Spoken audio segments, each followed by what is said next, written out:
രണ്ടുപേരും സ്നേഹത്തിലായിരിക്കെ തൻ്റെ കാമുകി മറ്റൊരാളെ വിവാഹം കഴിക്കാൻ ഒരുങ്ങുന്നു എന്നറിഞ്ഞ കാമുകൻ തൻ്റെ കാമുകിക്ക് അവസാനമായി ഒരു കത്ത് എഴുതുന്നു.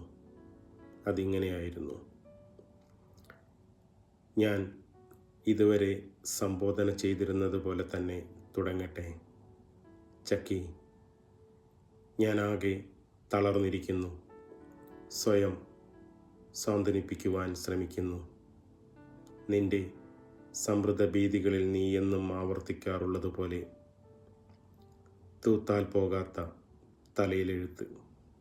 വിധി ഈശ്വര നിശ്ചയം അല്ലേ?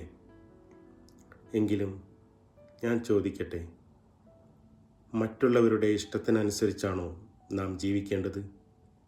വേറെ ചിലർക്ക് വിഷമവും വേദനയും തോന്നിയാലും നമ്മുടെ ജീവിതം നമ്മുടെ ഇഷ്ടത്തിനനുസരിച്ച് നാം തന്നെയല്ലേ തിരഞ്ഞെടുക്കേണ്ടത്? നീ എന്തിനു മറക്കുന്നു? എന്നും നീ പേടിക്കുട്ടിയായിരുന്നു. ആ പേടിയാണോ നിന്നെക്കൊണ്ടിത് ചെയ്യിപ്പിച്ചത്? ആ പേടിയെ വെല്ലാനുള്ള ധൈര്യവും ശക്തിയും എൻ്റെ സ്നേഹത്തിന് നൽകുവാൻ കഴിഞ്ഞില്ലെന്നാണോ? സങ്കടമുണ്ട്.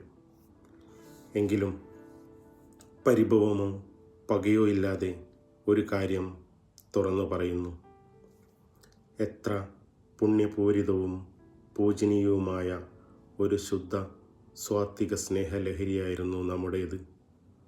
ഒരു പുരുഷായുസ്സിൽ ഇത് ഒരു അപൂർവ സൗഭാഗ്യമായി ഞാൻ തിരിച്ചറിയുന്നു. നന്ദി. എന്നെങ്കിലും ഒരിക്കൽ വീണ്ടും കാണുകയാണെങ്കിൽ അന്നും ഇതേ നന്ദി നിറഞ്ഞ സ്നേഹഭാവത്തോടെ നോക്കാനാവും എൻ്റെ പരിശ്രമം. ലേശം കണ്ണീർ പുരണ്ട നോട്ടമായാലും നീ ക്ഷമിക്കണം. എൻ്റെ മനസ്സ് അപ്പോൾ ഒരു വസന്തത്തിൻ്റെ ഓർമ്മയിലായിരിക്കും. ഞാൻ ഇനിയും ഇപ്പോഴും നിന്നെ സ്നേഹിക്കുന്നു ചക്കി. തൻ്റെ കാമുകി അവളുടെ തീരുമാനപ്രകാരം മറ്റൊരാളെ വിവാഹം കഴിക്കാൻ പോകുന്നു എന്നറിഞ്ഞിട്ടും എത്ര മനോഹരമായിട്ടാണ് അയാൾ അവൾക്ക് കത്തെഴുതിയത്. എത്ര മനോഹരമായിട്ടാണ് അയാൾ അവളെ സ്നേഹിച്ചത്. എൻ മോഹനൻ്റെ ഒരിക്കൽ എന്ന നോവൽ.